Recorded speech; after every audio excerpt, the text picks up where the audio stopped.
É 3 de janeiro, queridos amigos e amigas.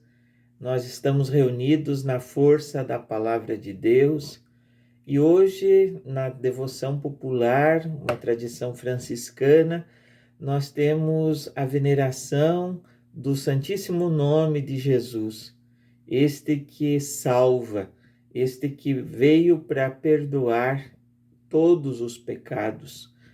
Assim foi chamado pelo anjo, tanto para Maria quanto para José. Assim ele recebeu o nome, é o príncipe da paz, como escutamos na véspera do Natal. É o Emanuel, o Deus conosco. É o Senhor que nos ama, que nos faz todos irmãos. É o Nazareno, que lá naquela pequena vila trabalhou, cresceu, rezou, teve amigos, teve família, chorou, se alimentou, se alegrou e é o Filho de Deus, o nosso Salvador. Nós temos como texto deste nosso caminho, junto com a liturgia, a continuidade do Evangelho de João, capítulo 1. Vamos agora do versículo 29 ao 34. João 1, 29 a 34. E nessa continuidade, o texto vai dizer que João vê Jesus se aproximar e fala dele, diz dele: Eis o Cordeiro de Deus.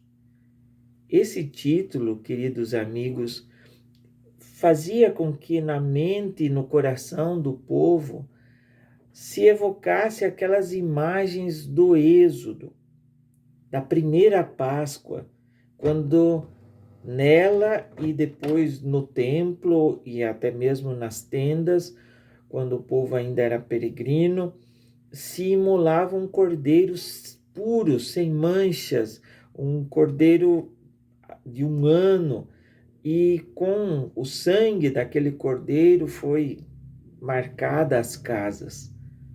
Agora, quando João Batista diz: Eis o Cordeiro de Deus, ele está dizendo: esse é o Cordeiro verdadeiro.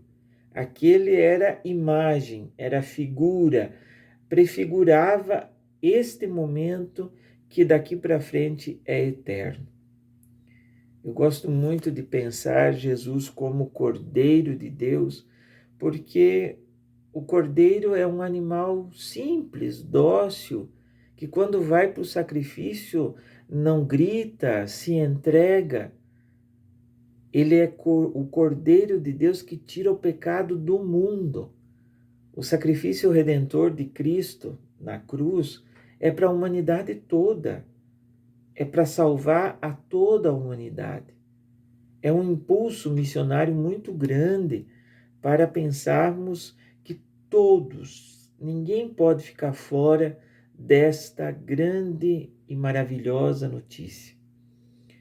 Eu também estava olhando e me lembrando de uma vez que o Papa Francisco fez uma pergunta assim: como é que a gente se torna discípulo de Jesus, Cordeiro de Deus?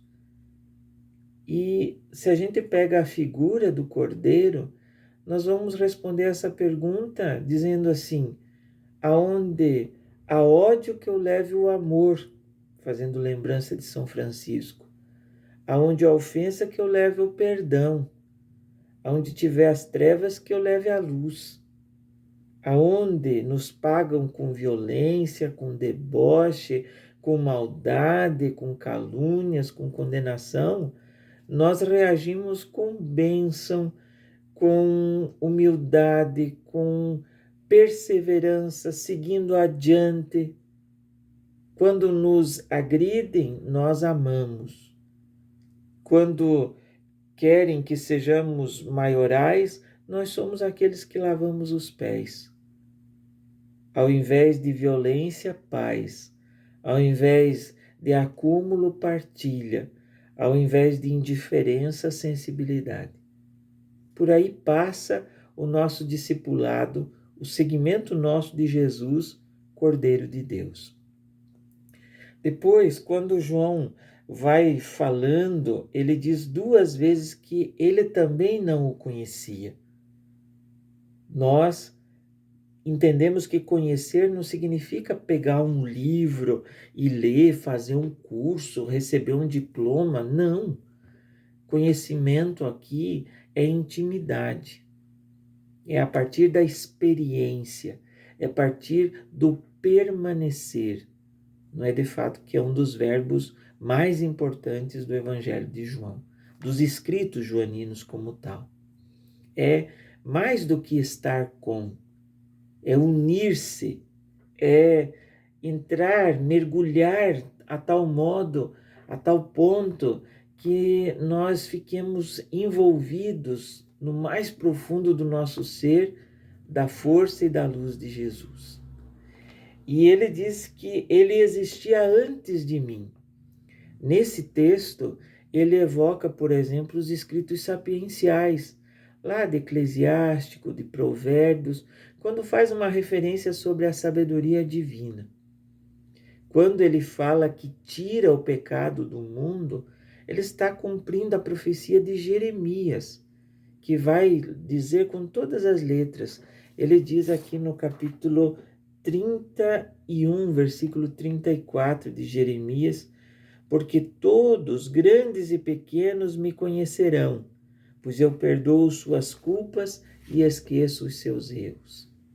Veja, num texto tão pequeno, quanta costura, quanta releitura dos textos do Antigo Testamento, agora iluminados pela presença de Jesus, mostrando para aqueles que contemporâneos e nós, que Jesus é o cumprimento de todas as Escrituras, que não só cumpre, como vai além. Ele sempre é mais, ele vai além. E ele, ao terminar, ele dá testemunho e chama Jesus de Filho de Deus. Filho de Deus. Filho de Deus é para recordar-nos do nascimento dele, de Maria, no ventre de Maria, no ventre fecundado pelo Espírito Santo. E mais do que isso, é para lembrar da comunhão do Pai, do Filho e do Espírito Santo. A imagem de um Deus que não é sozinho, de um Deus que é comunidade, ainda que seja único. De um Deus que é criador, que é salvador e santificador. De um Deus que ama, que é amado e que é o amor. Esse Deus que nos chama, que nos cria, que nos ama, que nos confirma, que nos envia. Filho de Deus para fazer-nos filhos e filhas pelo batismo. Filho de Deus para que nos sintamos irmãos e irmãs. Nesse título tão bonito, nesse título cristológico de Jesus, nós somos enxertados, porque pela filiação divina, pela segunda pessoa da Santíssima Trindade, que é o Filho Jesus, Filho de Deus Pai, e agora amado tanto pelo Pai e ama tanto o Pai, que esse amor se torna a terceira pessoa, é o Espírito Santo, como rezamos no Creio, é aquele que falou pelos profetas. É nessa comunhão que ele vem nos convidar a nos reconhecermos filhos. E como escutávamos no dia 1º, se somos filhos, somos herdeiros. Nós também somos aqueles destinatários do reino de Deus, que é fraternidade, que é irmandade, que é proximidade. Nós não podemos nos sentir órfãos, meus amigos. Por isso que quando ele ensina a rezar, a primeira palavra não é escutai-nos, não é pedimos, não é suplicamos, não é nada. É Pai. Pai nosso, Pai de todos. Por isso, queridos amigos, que tenhamos a coragem de pronunciar muitas vezes o nome de Jesus, este nome que salva. Este que é o Cordeiro de Deus e é o Filho de Deus. A sua humildade, a sua entrega na cruz, mas também durante toda a sua vida. ele passou a vida fazendo o bem, diz o Evangelho de São Marcos. E ele é o Filho de Deus, o Filho glorificado na cruz, morto, sim, por todos nós, mas e principalmente ressuscitado, vivo, presente no meio de nós. Para seguir o Cordeiro, nós dissemos como é que fazíamos.